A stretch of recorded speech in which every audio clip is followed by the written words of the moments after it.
அதிமுக பொதுக்குழு.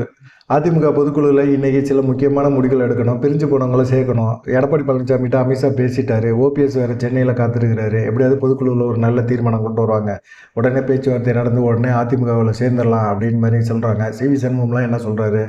அவரெல்லாம் வந்து சிவி சண்முகம், தங்கமணி இவங்கெல்லாம் என்ன சொல்கிறாங்க? ஓபிஎஸ், சசிகலா, டிடிவி தினகரன் இவங்க எல்லாத்தையுமே சேர்க்கணும், கட்சிக்குள்ளே கொண்டாடணும், கூட்டணிகளை கொண்டாடணும். அதிமுக தொடர்ந்து தோல்வியே கொடுத்துட்டு இருக்குது, இது சரியில்லை அப்படின்னு சொல்லி ஒரு அழுத்தம் திருத்தமாக சொல்கிறாங்க. செங்கோட்டையன் போன்ற நபர்கள் எல்லாம் பேசினதுக்கு செங்கோட்டையனை கட்சியை விட்டு தூக்கி விடுறாரு. அவர் போய் சேர்ந்துட்டார். இப்போ செங்கோட்டையனுக்கு பதில் கேசி பழனிசாமியை உள்ளே சேர்க்கலான்னு நினைக்கிறாரு. இன்றைக்கி அதுக்கான ஒரு தீர்மானம் கூட போடுவாங்க. கேசி பழனிசாமியை உள்ளே சேர்த்தா செங்கோட்டையனை ரீப்ளேஸ் பண்ணதுக்கு சரியாயிடுமா அப்படிங்கிற ஒரு கேள்வி இருக்குது. ஓபிஎஸ் ஆதரவாளர்கள் இவங்க எல்லாருமே நம்ம கட்சிக்குள்ளே கூட்டணிக்குள்ளே வரணும், கூட்டணிக்குள்ளே எல்லாம் கட்சிக்குள்ளே வரணும், அதிமுகவில் வரணும் அப்படின்னு சொல்கிறாங்க. எடப்பாடி பழனிசாமி யார் சொன்னாலும் கேட்பார் இந்த பேச்சை. கட்சிக்குள்ளே இருக்கவங்க சொன்னாங்கன்னா உடனே கட்சியை விட்டு தூக்குறாரு. ஏன்னா அவருக்கு பயம். கட்சிக்குள்ளே வந்து அதிகாரம் நம்ம கையில் தான் இருக்கணும், நம்ம கட்டுப்பாட்டில் தான் கட்சி இருக்கணும் அப்படின்னு நினைக்கிறாரு. இவங்களையெல்லாம் உள்ளே கொண்டு வந்தோம்னா கட்சி அவங்க கட்டுப்பாட்டில் போகும், விட்டாக போயிடும் அப்படிங்கிற ஒரு எண்ணம், பயமும் அவருக்கு இருக்குது. அந்த பயத்தினால தான் கட்சிக்குள்ளே யாரையுமே சேர்க்கறது இல்லை. அப்படி சேர்க்கணும்னு சொல்கிறவங்கள வந்து துணிஞ்சு கட்சியை விட்டு நிப்பாட்டுறாரு. அவங்க போனால் போயிட்டு போகிறாங்க, கட்சி வந்து ஜெயிச்சு ஆட்சியில் உட்காரணும் அப்படிங்கிற எண்ணம்லாம் இல்லை. ஆனால் இவங்களோட கூட்டணி வச்சுருக்க கட்சிகள் இருக்குல்ல, அவங்க நினைக்கிறாங்கல்ல. இப்போதைக்கு பார்த்தீங்கன்னா பாஜக மட்டும்தான் இவங்க எடப்பாடி பழனிசாமியோட கூட்டணி வச்சுருக்காங்க. அதனால் அமித்ஷா கவலைப்படுறாரு. அமித்ஷா வந்து இப்போ அண்ணாமலை சொன்னது மாதிரி தான் எடப்பாடி பழனிசாமி நடந்துக்கிறாரு. 100% அண்ணாமலை கரெக்டு அப்படிங்கிற மாதிரி தான் இப்போ அமித்ஷா யோசித்து அண்ணாமலையோட தொடர்ந்து பேச்சுவார்த்தை நடத்துகிறாரு. அடிக்கடி டெல்லிக்கு அண்ணாமலை போகிறார். நயினா நாகேந்திரன் வந்து ஏறக்குறைய வந்து அவர் பாஜக விட்டுட்டு அதிமுகவில் போய் சேர்ந்துடலாம் அப்படின்னு நேற்று செங்கோட்டையன் கூட பேசினார். ஏன்னா அவர் முழுக்க எடப்பாடி பழனிசாமிக்கு ஆதரவாக பேசுகிறார். அப்படி ஒரு சூழ்நிலை வந்து பாஜகவுக்கு ஏற்பட்டுருச்சு. பாஜக தன்னிச்சு காட்டணும் அப்படின்னம்னா அண்ணாமலையை தாண்டி வேறு யாருமே பெருசாக ஜெயிக்க முடியாது, சொல்ல முடியாது, செயல்படுத்தவும் முடியாது. பாஜக வலுவாக தமிழ்நாட்டில் கால் ஒன்றாக வைக்க முடியாது அப்படிங்கிற ஒரு முடிவுக்கு இப்போ அமித்ஷா வந்துட்டார். இப்போ என்னன்னா அமித்ஷாவும் வந்து ஓபிஎஸ்க்கு, சசிகலாவுக்கு, கூட்டணிக்குள்ள டிடிவிக்கு இவங்களுக்கு முக்கியத்துவம் கொடுக்குற மாதிரி தீர்மானங்களை போடுங்கன்னு சொல்லியிருக்கிறாரு. ஓபிஎஸ் காத்திருக்கிறாரு, சசிகலா காத்திருக்கிறாங்க. சசிகலாட்ட எடப்பாடி பையன் போய் மீதுன்னு பேசியிருக்கிறாரு. எல்லாமே நடந்திருக்குது. இன்னைக்கு முக்கியமான தீர்ப்பு வரும் அப்படின்னு எதிர்பார்க்குறாங்க. ஆனால் இதுக்கெல்லாம் வந்து எடப்பாடி பழனிசாமி பணிஞ்சு போயிடுவான்னு நினைக்கிறீங்களா? பணியவே மாட்டார். எடப்பாடி பழனிசாமியை பொறுத்த வரைக்கும் அவர் 2021 சசிகலா உள்ளே சேருங்க, ஓபிஎஸ் வந்து இப்போ இருந்தார். ஓபிஎஸ் எடப்பாடி பழனிசாமிகிட்ட உட்கார வச்சு அமித்ஷா பேச்சுவார்த்தை நடத்தும் போது கூட சசிகலாவை கட்சிக்குள்ளே கொண்டு வாங்க அப்படின்னு சொன்னாங்க. ஆனால் அவர் சசிகலாவை கட்சிக்குள்ளே சேர்க்கவே முடியாதுன்னு சொல்லிட்டு வெளியே வந்து டெல்லியிலே செய்தியாளர் சந்திப்பை ஏற்படுத்தி அங்கே வந்து சொன்னார், சசிகலாலாம் கட்சிக்குள்ளே சேர்க்கவே முடியாதுங்க அப்படின்னு சொன்னார். அந்த தோல்வி வந்து அன்னைக்கு மிகப்பெரிய ஒரு டிடிவி தினகரனை கூட்டணிக்குள்ளே கொண்டு வாங்க, அவங்க இரட்டை இலை சின்னத்தில் நிற்கட்டும், ஒரு 10 சீட்டு கொடுங்க, அவங்களால நம்ம வந்து நிறைய இழக்க முடியும், இழந்துருவோம், அதிமுக ஜெயிக்க முடியாத ஒரு சூழ்நிலையை டிடிவினால கொடுக்க முடியும் அப்படின்னு சொல்லி உளவுத்துறை கொடுத்த ரிப்போர்ட்டெல்லாம் எடுத்து போட்டார். ஆனால் எடப்பாடி பழனிசாமி டிடிவி தினகரெல்லாம் ஒரு ஆளே கிடையாது அப்படின்னாரு. 23 தொகுதியில் வந்து அதிமுக தோக்குறதுக்கு, திமுக ஜெயிக்கிறதுக்கும் டிடிவி தினகரனும் ஒரு காரணமாக இருந்தார். சரி, அப்படியே டிடிவி தினகரன் இந்த கூட்டணிக்குள்ளே வந்து அதிமுக வெற்றி பெற்றிருந்தாலும் ஆட்சி அமைக்க முடியாத ஒரு சூழ்நிலை தான். ஆனால் திமுகவும் பெரும்பான்மையாக தனிப்பெரும்பான்மையில் ஆட்சி அமைக்க முடியாத ஒரு சூழ்நிலை 2021 ஏற்பட்டிருக்கும்ல. அப்படி ஏற்பட்டிருக்கும் போது அவருக்கு திமுகவோட கூட்டணி கட்சிகள் பேச்சுவார்த்தையில் நடத்துகிற கூட்டணி கட்சிகளோட நம்ம அதிமுக கண்டிப்பாக பாஜக கூட்டணிகள் வந்து பேச்சுவார்த்தை நடத்தி ஆட்சி அதிகாரத்தில் பங்கு அப்படின்னம்னா திமுக கூட்டணியில் இருந்த கட்சிகள் சிலது வந்து எடப்பாடி பழனிசாமி ஆதரித்து 2021 ஒரு கூட்டணி ஆட்சி அப்படிங்கிறதுல வந்து உருவாக்கி இருக்க முடியும் அப்படின்னு சொல்லி தான் பாஜக நினைக்கிது. 2026 அதே தப்பை எடப்பாடி பழனிசாமி செய்ய வேணாம், செய்யாதீங்க அப்படின்னு சொல்லி சொல்கிறாங்க. எடப்பாடி பழனிசாமி கேட்பாரா கேட்க மாட்டாரா அப்படிங்கிறது இன்றைக்கி தான் தெரியும். இன்றைக்கி பொதுக்குழு நல்ல கிரியாணிலாம் போட்டுக்கிட்டு இருக்காங்க. ஆனால் வந்து இவர் வந்து சிவி சண்முகம், தங்கமணி இவங்கெல்லாம் வந்து இப்போ இன்றைக்கி பிரச்சனை பண்ணுவாங்கன்னு எதிர்பார்க்குறாங்க. ஒரு சைடு ஜெயக்குமார் பாஜகவோட கூட்டணி வச்சதில் எதிர்ப்பு தெரிவிக்கிறாரு. பெருசாக கேபி முனுசாமியும் எடப்பாடி பழனிசாமி இப்போ சமீப காலமாக கண்டுக்கிறது இல்லை. இப்படி நிறைய விஷயங்கள் போகும்போது எடப்பாடி பழனிசாமி ஒரு ட்ரிக்கை வச்சிருக்கிறாரு. OPS, TTV Dhinakaran, Sasikala. OPS சசிகலாவை முதல் எடுத்துக்கிட்டாரு. ஓபிஎஸ் சசிகலா வந்து அவங்க தனிப்பட்ட முறையில் பாஜகவோட சப்போர்ட் பண்ணட்டும், பாஜகவோட இருக்கட்டும், பாஜக தேசிய ஜனநாயக கூட்டணியில் அவங்க இருக்கட்டும் அப்படிங்கிற மாதிரியும், டிடிவி தினகரனும் தேசிய ஜனநாயக கூட்டணிக்குள்ளே அவங்க ஒரு கூட்டணி கட்சியாக இருக்கட்டும்.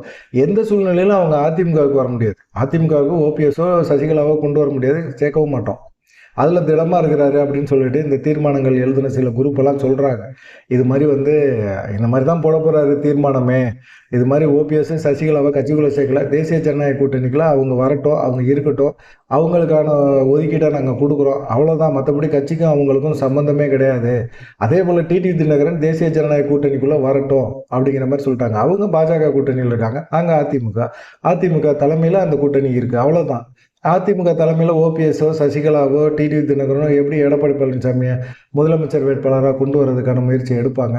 எடப்பாடி பழனிசாமி மேலே வந்து பார்த்தீங்கன்னா ஏகப்பட்ட குற்றச்சாட்டுகள் இருக்குது. அதை தாண்டி எடப்பாடி பழனிசாமி முதலமைச்சர் ஆக்குறதுக்கு டிடிவி தினகரன் ஒத்துக்கவே மாட்டார். ஒத்துக்கலை, முதலமைச்சர் வேட்பாளராக கூட ஒத்துக்கலை. காரணம் வந்து அண்ணாமலை அப்படின்னு சொல்கிறாங்க. அண்ணாமலை சொல்லி தான் வந்து டிடிவி தினகரன் பேசுகிறாரு, ஏற்றுக்கிட்டாரு, இப்போ ஏன் ஏற்றுக்க மாட்டேங்கிறாரு அப்படிங்கிற குற்றச்சாட்டு எடப்பாடி பழனிசாமி தரப்பில் வைக்கிறாங்க. தொடர்ந்து அண்ணாமலை மேலே எடப்பாடி பழனிசாமி தரப்பு எப்பயுமே குற்றச்சாட்டை வச்சுக்கிட்டே இருக்காங்க. காரணம் அவருடைய வளர்ச்சி. அந்த இதை பார்க்கும்போது பார்த்தீங்கன்னா இந்த மாதிரி தான் தீர்மானம் போடுவார். ஒன்று ஓபிஎஸ் டிடிவி ஏற்றுக்கிட்டா நாங்களும் பாஜக கூட்டணியில் இருக்கிறோம், அப்படி இல்லை அப்படின்னா ஓபிஎஸ் டிடிவி தினகரன் பாஜக கூட்டணியில் இருக்கட்டும், அவங்க வந்து அவங்க வேலையை பார்க்கட்டும், நாங்களும் பாஜக கூட்டணியில் தான் இருக்கிறோம் அப்படிங்கிற மாதிரி இருக்கட்டும், அவங்களுக்கும் அதிமுகவுக்கும் எந்த சம்மந்தம் இல்லை அப்படிங்கிற ஒரு தீர்மானத்தை தான் போட போகிறாரு. அது அமித்ஷா சொன்னால் என்ன, பிரதமர் சொன்னால் என்ன அப்படிங்கிற மாதிரி ஒரு சூழ்நிலை இருக்கார். இன்றைக்கி வந்து பாஜக கூட்டணியே எங்களுக்கு வேணாம் அப்படிங்கிற ஒரு முடிவை கூட எடப்பாடி பழனிசாமி எடுக்கலாம். அப்படி வந்து ஓபிஎஸ் அமித்ஷாவோட கூட்டணி தொடர்பான பேச்சுவார்த்தை நடத்தும் போதே அமித்ஷா என்ன சொன்னார், அதிமுக உட்கட்சி பிரச்சனையில் தலையிட மாட்டேன்னு சொன்னார். செங்கோட்டையனை கொஞ்ச நாள் வச்சு அவங்க வந்து கேம் விளாண்டாங்க. செங்கோட்டையனை இப்போ கட்சியை விட்டு நிப்பாட்டணும்னா அவர் தாவேகா சைடு போயிட்டார். சரி, இந்த சைடு போன பிறகு ஓபிஎஸ் இன்னமும் தொடர்ந்து வந்து அவர் எந்த கட்சியும் ஆரம்பிக்கலை, கட்சி முடிவு பண்ணலை. அவர் வந்து தொடர்ந்து அதிமுக கிளைம் பண்ணிக்கிட்டே இருக்கிறாரு. சசிகலா அமைதியாகவே இருக்கிறாங்க, அவங்களும் நான் தான் கட்சியோட பொதுச்செயலாளருங்கிறாங்க.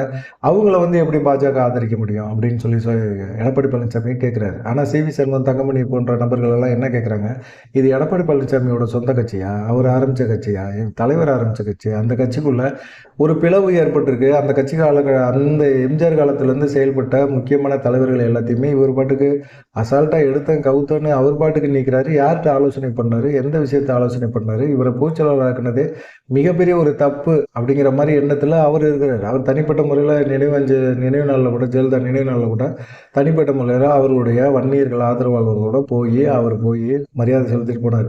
ஏங்க, எடப்பாடி பழனிசாமியோட போகிறது தானுங்க மரியாதைன்னா, நம்ம பேச்சை கேட்டால் அவர் கூட போகலாம், நம்ம பேச்சை கேட்கறது இல்லை, நம்மளை மதிக்கிறதே இல்லை, அவரை நம்ம எப்படி மதிக்க முடியும்?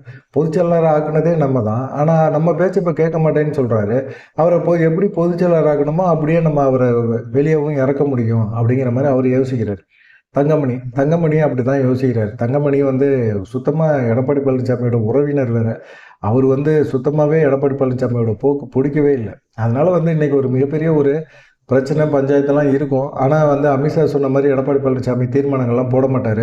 அவர் ஒரே விஷயந்தான், ஓபிஎஸ் டிடிவி தினகரன் சசிகலா இவங்க வந்து தேசிய ஜனநாயக கூட்டணியில் இருக்கட்டும், அதிமுகவில் எந்த காரணத்தை கொண்டும் நாங்கள் சேர்க்க மாட்டோம், சேர்க்கறதுக்கான வாய்ப்பே இல்லை அப்படிங்கிற ஒரு தீர்மானத்தை போட்டு இதை வந்து பார்த்தீங்கன்னா எல்லா அதிகாரமும் பொதுச்செயலாளரான எடப்பாடி பழனிசாமி தான் இருக்குது, அவர் எடுக்கிற முடிவுக்கு நாங்கள் கட்டுப்படுவோம் அப்படிங்கிற மாதிரி ஒரு தீர்மானத்தை போடுவாங்க. எடப்பாடி பழனிசாமி எடுக்கிற முடிவுக்கு நாங்கள் கட்டுப்படுவோம்னு சொல்லுவாங்க. எடப்பாடி பழனிசாமி இந்த முடிவை தான் எடுப்பார்.